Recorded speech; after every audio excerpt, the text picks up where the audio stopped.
Hey everyone, I'm Tim and this is my channel FTA Adventures. Today we're going to talk about all the pros and cons of traveling solo or traveling with a group. I have a pretty good amount of experience with both scenarios. I don't like to do big group rides for extended journeys, but a short 1 or 2 day trip is definitely doable, and I've done that with larger groups. Anything longer than that, I prefer to ride with maybe 1 or 2 other people, or solo. Hopefully this video will help you decide whether your next motorcycle adventure should be solo or with a group. Anyways, let's jump in. Let's first start with the pros of traveling with a small group. For one, there's the shared experience and bonding that can happen on a motorcycle journey. There is definitely something cool about experiencing a new place or culture with like-minded people. I think it does enrich the experience, and I've really made some great friends traveling together on motorcycles. Traveling with a friend will allow you to build strong friendships and meaningful connections.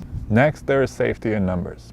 It's so nice to be able to leave the bike with a friend to watch over it while you run into a gas station or store to use the bathroom or just take a quick break. It's so much more convenient and adds a lot of peace of mind. There's also the support system in an unfamiliar environment and situation.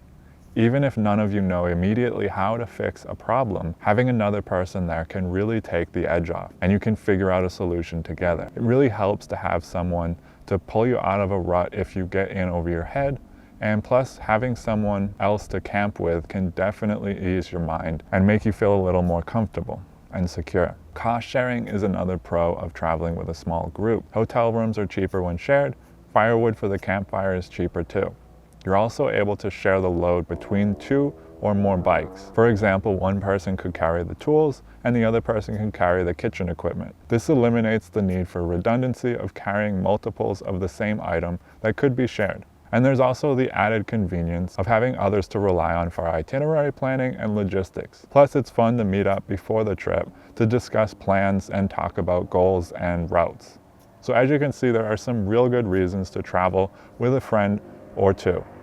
Next, let's talk about some of the cons. First is the lack of independence and flexibility. There is a lot of compromising that needs to take place when more than one person is involved. If you're used to traveling solo, this can be a challenging adjustment to make. You also have to agree on a schedule, and getting time off for work for extended trips may make coordinating a bit of a challenge. There is the group consensus that may leave some people feeling frustrated or annoyed. It's important to communicate ahead of time what everyone is hoping to get out of the trip and also discuss pace and scheduling. Group travel may limit personal preferences, and there is sometimes a need to go along with the majority even if you don't want to. There is also personality clashing and conflict, which will likely arise if the trip is long enough. These can be easy to overlook on a day ride or even a weekend campout, but on a multi-day trip or multi-week trip, this can be glaring. Everyone has their own unique way of traveling, and some people may be good friends, but might not be compatible travel companions. Again, communication is key here. Knowing ahead of time what you're getting into can really help. It's also good to take a test run for a night campout or something like that to see if a longer trip is a good idea. Next, let's dive into solo travel. There are a lot of pros to this, but there are definitely some downsides too. First, the pros. Independence and freedom are incredible and can be addicting.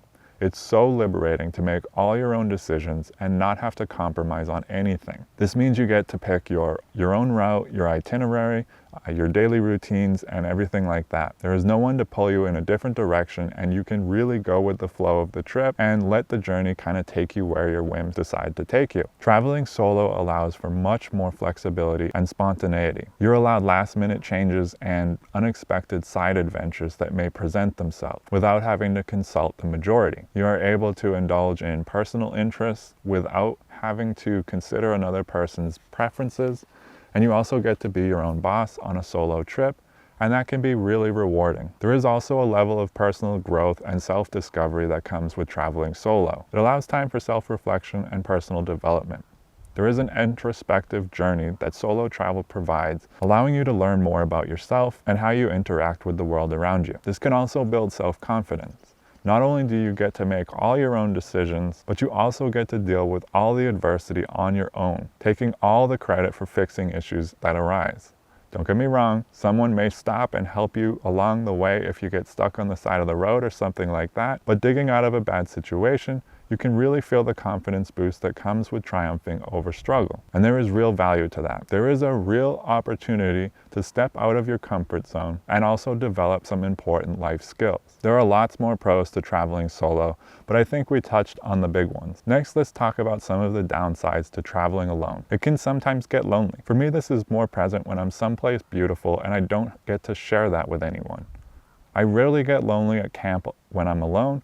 I'm grateful for the solitude in that situation, but there are times on a big moto trip where the loneliness can creep in. Sometimes when things get rough, I can miss having a friend to lean on while I navigate a tricky situation. There are also some extra safety precautions that need to take place, and you need to take this into account. You need to be constantly aware of your personal safety, both on the bike and off.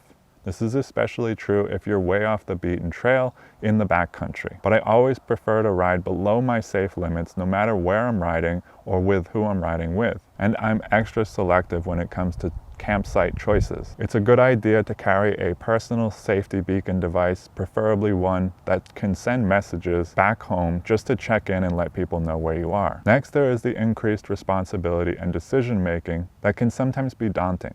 As a solo traveler, you bear the burden of making all decisions, which has its silver lining, of course, but sometimes it can add to the challenge. You are entirely responsible for your own well-being. There's also additional planning and organizing required for a successful solo moto trip. So as you can see, there are some pros and cons to both options, and ultimately the decision is up to you. I think everyone should take at least one big solo trip in their lifetime, as it can be incredibly life-changing. Even if you're hesitant, it can be a transformative experience. But sometimes it can be nice to have a companion, especially on BDRs or backcountry exploration. I know traveling solo is outside of some people's comfort levels, and I can totally relate to that. I still sometimes have apprehension about camping alone, especially in bear country. But it's worth pushing through the initial fear, and it does get easier the more that you do it. Let me know in the comments below what you prefer for your motorcycle trips, solo or with a small group or a few friends. I'd love to hear from you guys in the comments section. I'll be down there all weekend replying to you guys as best I can. And if you're still here, don't forget my new channel is officially live, Tim Collins ADV. It's all about hiking and camping and kayaking and just generally adventures that are off the motorcycle. So definitely go check that out. There'll be a link down below if you want to see it, and I will see you over there. Ride safe.